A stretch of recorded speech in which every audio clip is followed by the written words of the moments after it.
निक्की, मेरे मन में एक सवाल आ रहा था कि जब अचानक से हमारी आंखों के सामने रोशनी आ जाती है तो हमारी आंखें अपने आप क्यों बंद हो जाती हैं और हाथ भी साथ ही साथ आंख को ढकने के लिए क्यों उठ जाते हैं।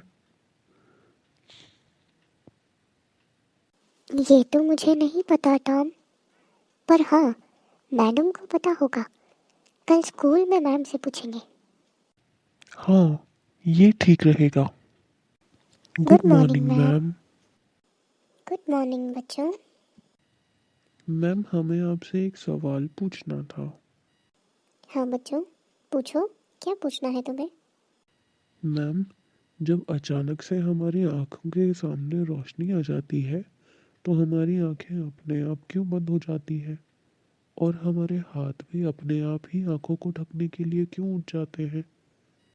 बच्चों, ऐसा इसलिए होता है कि रोशनी जब हमारी आँखों में पड़ती है तो वो हमारे मस्तिष्क तक एक संदेश पहुंचाती है, और उस संदेश को पाकर मस्तिष्क हमारी आँखों की पलकों को आदेश देता है कि वो आंखें बंद कर दें।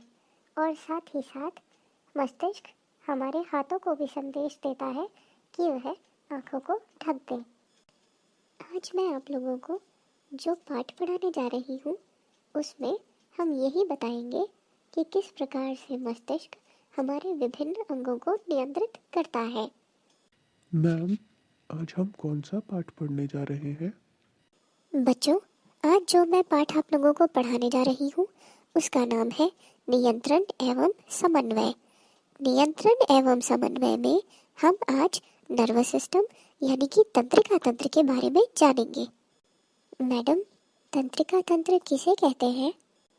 बच्चों, जैसा कि आप सब जानते हैं कि हमारा शरीर विभिन्न अंग और अंग तंत्रों से मिलकर बना है। हर एक अंग तंत्र का अपना अलग अलग कार्य करना जितना ज़रूरी है, उतना ही इनका एक साथ मिलकर कार्य करना भी ज़रूरी है, क्योंकि हम जानते हैं कि एक अंग को कार्य करने के लिए दूसरे अंग की सहायता की आवश्यकता पड़ती है। तो विभिन्न अंगों के बीच में समन्वय करने का काम जो तंत्र करता है उसे हम तंत्रिका तंत्र कहते हैं। मैडम, तंत्रिका तंत्र किन किन अंगों से मिलकर बना है। बच्चों, तंत्रिका तंत्र मुख्यतः 3 अंगों से मिलकर बना है। पहला मस्तिष्क, दूसरा मेरुरज्जु और तीसरा तंत्रिका कोशिकाएं। देखो बच्चों, हमारा तंत्रिका तंत्र ऐसा दिखता है। हमारे तंत्रिका तंत्र का मुख्य हिस्सा यानी हमारा मस्तिष्क हमारे सर के भाग में स्थित होता है। सर की हड्डी, जिसको हम कपाल कहते हैं, वह हमारे मस्तिष्क को सुरक्षा प्रदान करती है। हमारे मस्तिष्क से एक छड़नुमा आकृति ये जो निकल रही है, इसे हम मेरुरज्जु के नाम से जानते हैं, जो कि रीढ़ की हड्डी के द्वारा सुरक्षित रहती है। हमारी मेरुरज्जु से निकलने वाली तंत्रिका कोशिकाएं पूरे शरीर में फैली होती हैं और हमारे शरीर में होने वाली विभिन्न संवेदनाओं को मस्तिष्क तक पहुंचाने का कार्य यही तंत्रिका कोशिकाएं करती हैं। देखो बच्चों, ये तंत्रिका कोशिका का नामांकित चित्र है और ये एग्जामिनेशन पॉइंट ऑफ व्यू से भी बहुत ही ज़रूरी है। अतः आप इसको देखकर अपनी कॉपी में डायग्राम ज़रूर बना लें। देखो बच्चों, यहाँ पे आपको तंत्रिका कोशिका के कई सारे भाग दिखाई दे रहे होंगे, जिनमें मुख्यतः है कोशिकाएं, तंत्रिकाक्ष और तंत्रिका का अंतिम सिरा। यहाँ पे आपको कोशिकाएं से कई सारे पेड़ों की जड़ों की समान आकृतियाँ निकलती हुई दिखाई दे रही होंगी। इन आकृतियों को द्रुमिका कहते हैं और जिस प्रकार अन्य कोशिकाओं में केंद्रक होता है, वैसे ही तंत्रिका कोशिका में भी केंद्रक होता है। कोशिका काय से एक लंबी सी छड़नुमा आकृति निकलती हुई दिखाई दे रही होगी। इस आकृति को तंत्रिकाक्ष कहते हैं और तंत्रिकाक्ष का कार्य है संवेदना को कोशिका काय से ग्रहण करके तंत्रिका के अंतिम सिरे तक पहुंचा देना, और तंत्रिका के अंतिम सिरे से अगला वाला तंत्रिका कोशिका जो है उस संवेदना को ग्रहण कर लेगा। और इसी प्रकार से जैसे कि पाइपलाइन बनी होती है, ऐसा ही एक स्ट्रक्चर बनता है जिसमें संवेदना एक तंत्रिका कोशिका से दूसरी तंत्रिका कोशिका में जाती है और आखिरी में मस्तिष्क में जाती है। बच्चों, जैसा कि आप इस चित्र में देख पा रहे होंगे कि ऊपर की तरफ दो तंत्रिका कोशिकाएं बनी हुई हैं और उनके बीच में रिक्त स्थान है। तो आप उसको देखकर समझ पा रहे होंगे कि तंत्रिका कोशिकाएं एक दूसरे को छूती नहीं है। और मैं आपको बता दूं कि संवेदनाएं तंत्रिका कोशिकाओं के अंदर करंट के रूप में बहती हैं और तंत्रिका कोशिकाओं के बीच में रिक्त स्थान होने के कारण करंट के रूप में एक तंत्रिका कोशिका से दूसरी तंत्रिका कोशिका में संवेदना नहीं जा सकती। तो फिर सवाल उठता है कि अगर करंट के रूप में संवेदना नहीं जा सकती है तो संवेदना फिर एक तंत्रिका कोशिका से दूसरी तंत्रिका कोशिका में कैसे जाती है।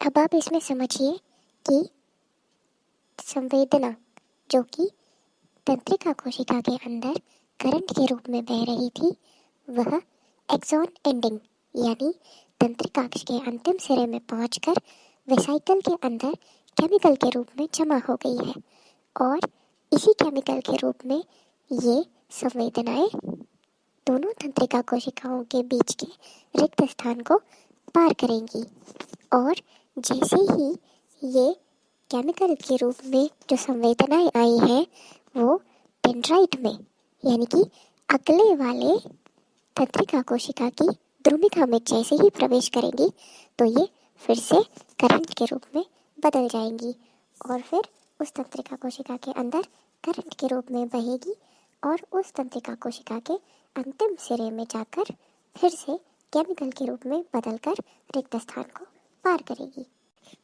प्यारे बच्चों, अब आप वैज्ञानिक शब्दावलियों से परिचित हो जाइए, जैसे कि दो तंत्रिका कोशिका के मध्य के रिक्त स्थान को साइनैप्स कहा जाता है और जैसे मैंने आपको अभी बताया कि संवेदनाएं साइनैप्स को पार करने के लिए केमिकल का रूप धारण करती है, तो इस केमिकल को न्यूरोट्रांसमीटर कहा जाता है।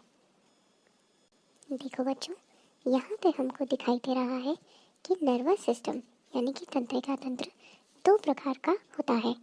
एक सेंट्रल नर्वस सिस्टम जो कि हमारे मस्तिष्क और मेरुरज्जु से मिलकर बना होता है और दूसरा पेरिफेरल नर्वस सिस्टम जो कि मेरुरज्जु से निकलने वाली तंत्रिका कोशिकाओं से मिलकर बना होता है। प्यारे बच्चों, हमारा मस्तिष्क कुछ ऐसा दिखता है। संरचना के आधार पर हमारे मस्तिष्क के मुख्य रूप से 3 भाग होते हैं। पहला अग्र मस्तिष्क, दूसरा मध्य मस्तिष्क और तीसरा पश्चिम मस्तिष्क। प्रमस्तिष्क जिसको सेरेब्रम के नाम से जाना जाता है और डायनसीफेलॉन और ओल्फैक्टरी लोब जो कि सूंघने की शक्ति प्रदान करता है, ये तीनों मिलकर अग्र मस्तिष्क के भाग बनाते हैं। पश्चिम मस्तिष्क मुख्यतः 3 भागों से मिलकर बना होता है। पहला भाग जिसका नाम सेरेबेलम है और जो कि हमारे शरीर के संतुलन को बनाने में मदद करता है तथा श्वसन केंद्र के नाम से भी जाना जाता है। और अन्य 2 भाग हैं पॉन्स वेरेलाए और मेडुला ऑब्लोंगेटा। हमारा मस्तिष्क कपाल की हड्डियों से सुरक्षित रहता है और इसके अंदर सेरिब्रोस्पाइनल फ्लूइड भी भरा होता है जो कि इसे धक्का लगने से होने वाली क्षति से बचाता है। हमारा ब्रेन यानी कि मस्तिष्क 3 आवरणों से ढका होता है जिनका नाम है पायामीटर, एरेक्नॉइड और ट्यूरामीटर। इस चित्र में हमें मस्तिष्क दिखाई दे रहा है और मस्तिष्क से निकलने वाली मेरुरज्जु भी दिखाई दे रही है और साथ ही साथ मेरुरज्जु से निकलने वाली तंत्रिका कोशिकाएं भी नजर आ रही हैं। इसे देखकर हम ये पता लगा सकते हैं कि मेरुरज्जु जो है वो हमारी गर्दन की हड्डी से लेकर हमारी कमर से नीचे तक की हड्डी तक होती है।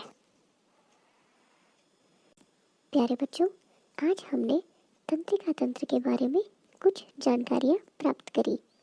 अगली क्लास में हम मस्तिष्क के बारे में डिटेल में पढ़ेंगे।